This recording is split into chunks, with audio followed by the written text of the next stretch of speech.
आइए जानते हैं आज के प्रमुख अंतर्राष्ट्रीय खबरों को। पहले एक नजर हेडलाइंस पर। बीजेपी सरकार ही रद्द की जाए, परीक्षा कैंसिल होने पर बोले अखिलेश यादव। मायावती ने भतीजे आकाश आनंद को फिर घोषित किया उत्तराधिकारी, यूपी में उपचुनाव लड़ेगी बीएसपी। कनाडा को अब आई अक्ल, क्या होता है आतंकवाद। मक्का में हज के दौरान कैसा था मंजर, वतन लौटे यात्रियों ने बताई हकीकत। इजराइल में सरकार के खिलाफ प्रदर्शन तेज, हमास की कैद से बंधकों को रिहा करने की मांग। यूक्रेन ने दर्जनों ड्रोन से रूस पर किया हमला, एक्टिव हुआ एयर डिफेंस सिस्टम। इजरायली सैनिकों ने घायल फिलिस्तीनी को जीप के बोनट से बांधकर घुमाया, सेना ने मानी चूक। 1 जुलाई से लागू होगा बड़ा बदलाव, क्रेडिट कार्ड से भरते हैं बिल तो हो जाए अलर्ट। कंगना रनौत पर टिप्पणी करने के बाद अन्नू कपूर ने मांगी माफी, पोस्ट शेयर कर दी सफाई। और अफगानिस्तान से हार के बाद T20 विश्व कप से बाहर हो सकता है ऑस्ट्रेलिया, कैसे बदला सेमीफाइनल का समीकरण। शिक्षा मंत्रालय की तरफ से पेपर लीक मामले को लेकर यूजीसी नेट एग्जाम कैंसिल कर दिया गया है। वहीं परीक्षा रद्द को लेकर छात्रों द्वारा प्रदर्शन भी किया जा रहा है और इसे लेकर विपक्ष भी बीजेपी सरकार पर हमलावर है। इसी बीच अब समाजवादी पार्टी के मुखिया अखिलेश यादव ने भी एग्जाम कैंसिल को लेकर बीजेपी पर तंज कसा है। सपा मुखिया अखिलेश यादव ने एक्स पर पोस्ट कर लिखा है कि जनता कह रही है इतने एग्जाम रद्द करने से अच्छा है ये भाजपा सरकार ही रद्द कर दी जाए। वहीं नीट पीजी परीक्षा रद्द होने पर समाजवादी पार्टी नेता और अखिलेश यादव के चाचा शिवपाल सिंह यादव ने कहा, भाजपा के शासन में नीट के अलावा जो भी परीक्षाएं हुई है लगभग सभी परीक्षाओं के पेपर लीक हुए हैं। जांच में बहुत देर हो गई, पहले ही जांच करके दंड दिया जाना चाहिए था। मायावती ने अपने भतीजे आकाश आनंद को एक बार फिर अपना उत्तराधिकारी घोषित कर दिया है। उन्हें दोबारा बहुजन समाज पार्टी का राष्ट्रीय संयोजक भी बना दिया गया है। एक दिन पहले ही आकाश को उत्तराखंड उपचुनाव के लिए पार्टी का स्टार प्रचारक बनाया गया था। उनका नाम लिस्ट में मायावती के बाद दूसरे नंबर पर था। मायावती ने रविवार को लखनऊ में बसपा के सभी प्रदेश प्रमुखों के साथ समीक्षात्मक बैठक की, जिसमें आकाश आनंद भी मौजूद थे। बैठक के दौरान आकाश आनंद ने बुआ मायावती का पैर छूकर आशीर्वाद लिया। यूपी के पूर्व मुख्यमंत्री मायावती ने भतीजे के सर पर प्यार से हाथ रखकर दुलारा और पीठ थपथपाई। बता दें कि लोकसभा चुनाव के दौरान मायावती ने अपने एक फैसले से सभी को चौंका दिया था। उन्होंने भतीजे आकाश आनंद को अपरिपक्व बताकर पार्टी के नेशनल कोऑर्डिनेटर पद से हटा दिया था। साथ ही उन्हें परिपक्व होने तक अपना उत्तराधिकारी बनाने से भी मना कर दिया था। दरअसल लोकसभा चुनाव के दौरान आकाश आनंद बसपा की कई सार्वजनिक रैलियों में काफी आक्रामक नजर आए। उनके कुछ भाषणों की काफी चर्चा हुई थी, जिसमें उन्होंने अपने विरोधियों पर तीखी टिप्पणियां की थी।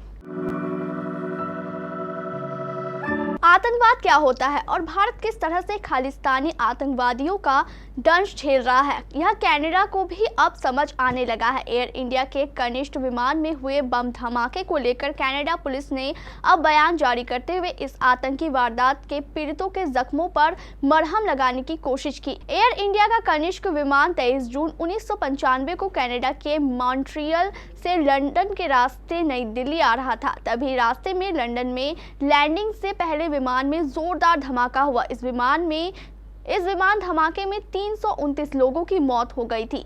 मृतकों में अधिकतर भारतीय मूल के कनाडाई नागरिक थे। इस बम विस्फोट का आरोप सिख आतंकवादियों पर लगाया गया था। यह विस्फोट कथित तौर पर 1994 में स्वर्ण मंदिर से आतंकवादियों को बाहर निकालने के लिए किए गए ऑपरेशन ब्लू स्टार के बदले के रूप में किया गया था। मक्का में हज के दौरान गर्मी ने लोगों को बुरी तरीके से परेशान कर दिया था। इस प्रचंड गर्मी से तो कई लोगों की मौत हो गई। लौटे यात्रियों का कहना था कि हज करने की तमन्ना तो पूरी हो गई, लेकिन हज कमेटी की तरफ से उन्हें कोई सहायता नहीं दी गई। मक्का में 53 डिग्री तापमान में लोगों की हालत खराब हो गई। मक्का से हज कर लौट रही शाम की पहली फ्लाइट 5:30 बजे पहुंची, जिसमें 377 लोग आए, जिन्हें रिसीव करने के लिए उनके परिजन एयरपोर्ट पहुंचे थे। न्यूज के रिपोर्टर्स ने जब हज करके लौट रहे यात्रियों से बात की तो उनका कहना था कि मक्का में गर्मी ने हालत खराब कर रखी थी, लेकिन अब लौटकर अच्छा लग रहा है। एक यात्री ने कहा कि गर्मी बहुत ज्यादा थी, जिसकी वजह से कई परेशानियों का सामना करना पड़ा। कुछ लोगों को सहायता मिल पाई तो कुछ लोगों को नहीं मिल पाई। इजराइल और हमास के मध्य जारी युद्ध के बीच शनिवार को हजारों प्रदर्शनकारियों ने तेल अवीव में एक बड़ी रैली निकाली और हमास के कैद से बंधकों की रिहाई की मांग की। हाथों में इजरायली झंडा लिए प्रदर्शनकारी इजराइल के प्रधानमंत्री बेंजामिन नेतन्याहू के खिलाफ नारे लगा रहे थे। पिछले साल 7 अक्टूबर को दक्षिणी इजराइल पर हमास के हमले के बाद इस युद्ध की शुरुआत हुई थी। बीते 9 महीनों में युद्ध से निपटने के नेतन्याहू के तरीके को लेकर इजरायली शहर में इस तरह के बड़े विरोध प्रदर्शन हर हफ्ते हो रहे हैं। इजरायली आंकड़ों के अनुसार गाजा में इजराइल का जमीनी और हवाई ऑपरेशन तब शुरू हुआ जब हमास के आतंकियों ने 7 अक्टूबर को दक्षिणी इजराइल पर हमला बोला, जिसमें करीब 1200 लोग मारे गए और 250 से अधिक को बंधक बना लिया गया था।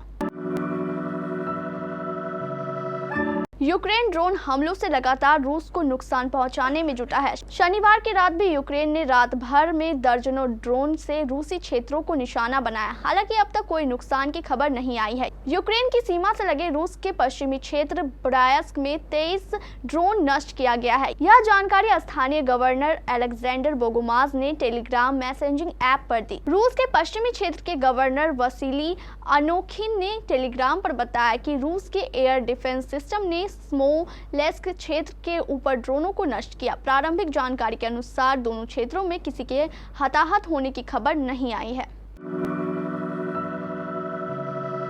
इजराइल के सैनिकों ने शनिवार को कब्जे वाले वेस्ट बैंक के शहर जेनिन में एक फिलिस्तीनी शख्स को जीप के बोनट से बांधकर घुमाया। इस शख्स को आर्मी ने छापे के दौरान घायल होने के बाद गिरफ्तार किया था। जीप पर बंधे शख्स की तस्वीरें और वीडियो सोशल मीडिया पर वायरल है, जिसके बाद इजराइल की आर्मी को कड़ी आलोचना का सामना करना पड़ा है। जीप पर बांधे गए शख्स की पहचान जेनिन के फिलिस्तीनी निवासी मुजाहिद आजमी के तौर पर हुई है, जिसे घायल हालत में जीप पर बांधा गया।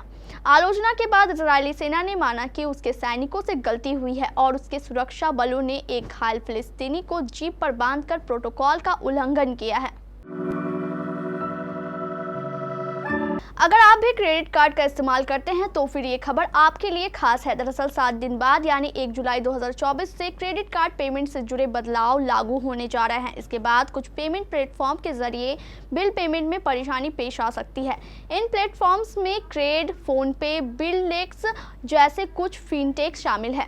जून का महीना खत्म होने वाला है और हफ्ते भर बाद जुलाई का महीना शुरू हो जाएगा। इसी बीच हर महीने की तरह अगले महीने भी देश में कुछ बड़े बदलाव होने जा रहे हैं और इसमें एक बड़ा चेंज क्रेडिट कार्ड से किए जाने वाले बिल पेमेंट से जुड़ा हुआ है। रिपोर्ट्स के मुताबिक आरबीआई के नए रेगुलेशन के मुताबिक 1 जुलाई से सभी credit card bill payment Bharat bill payment system यानी बीबीपीएस के जरिए किए जाने चाहिए। उसके बाद से सभी को भारत बिल पेमेंट सिस्टम के माध्यम से बिलिंग करनी होगी। अन्नू कपूर ने हाल ही में बॉलीवुड अभिनेत्री और सांसद कंगना रनौत को लेकर कुछ ऐसा कह दिया जिसके चलते वह ट्रोल्स के निशाने पर आ गए थे। दरअसल बीते दिनों एक प्रेस कॉन्फ्रेंस के दौरान अन्नू कपूर से चंडीगढ़ एयरपोर्ट पर कंगना रनौत को सीआईएसएफ महिला जवान द्वारा थप्पड़ मारे जाने को लेकर सवाल किया गया था। इस पर एक्टर अपना रिएक्शन देने के बजाय कंगना पर अजीब गरीब कमेंट करने लगे। अन्नू कपूर ने कहा, ये कंगना जी कौन है? कोई बहुत बड़ी हीरोइन है क्या? बहुत सुंदर है क्या? अन्नू कपूर के इस जवाब को सुनकर हर कोई हैरान रह गया। वहीं इस बयान के बाद अन्नू कपूर सोशल मीडिया पर ट्रोल भी होने लगे, तो वहीं क्वीन एक्ट्रेस ने भी पलटवार कर उन्हें करारा जवाब दिया। कंगना रनौत ने इंस्टा स्टोरी पर अन्नू कपूर के प्रेस कॉन्फ्रेंस की एक क्लिप शेयर की और कैप्शन में लिखा, क्या आप अन्नू कपूर जी से सहमत है कि हम एक सफल महिला से नफरत करते हैं? कंगना के इस पोस्ट के बाद अब हाल में अन्नू कपूर ने उनसे हुई इस गलती के लिए माफी मांगी है और इस मामले पर अपनी सफाई भी दी है। आईसीसी T20 विश्व कप के सुपर 8 में रविवार को एक बड़ा उलटफेर देखने को मिला। पूर्व चैंपियन ऑस्ट्रेलिया की टीम को अफगानिस्तान ने एक रोमांचक मुकाबले में हराकर सेमीफाइनल की रेस रोचक बना दी। ग्रुप 1 में भारतीय टीम ने अब तक सुपर 8 के दोनों मैच जीतकर सेमीफाइनल में जगह लगभग पक्की कर ली है। अफगान टीम से मिली हार के बाद ऑस्ट्रेलिया पर विश्व कप से बाहर होने का खतरा मंडराने लगा है। अफगानिस्तान की टीम ने करो या मरो के मुकाबले में ऑस्ट्रेलिया के खिलाफ जीत दर्ज करके सनसनी फैला दी है। टॉस हारने के बाद बल्लेबाजी करने उतरी टीम ने रहमानुल्लाह गुरबाज और इब्राहिम जादरान की 50 के दम पर 6 विकेट के नुकसान पर 148 रन बनाए। लक्ष्य का पीछा करने उतरी ऑस्ट्रेलिया की टीम गुलबदीन नईब की घातक गेंदबाजी के आगे महज 127 रन पर ऑल आउट हो गई। इस हार के बाद कंगारू टीम के सेमीफाइनल का समीकरण बिगड़ गया है।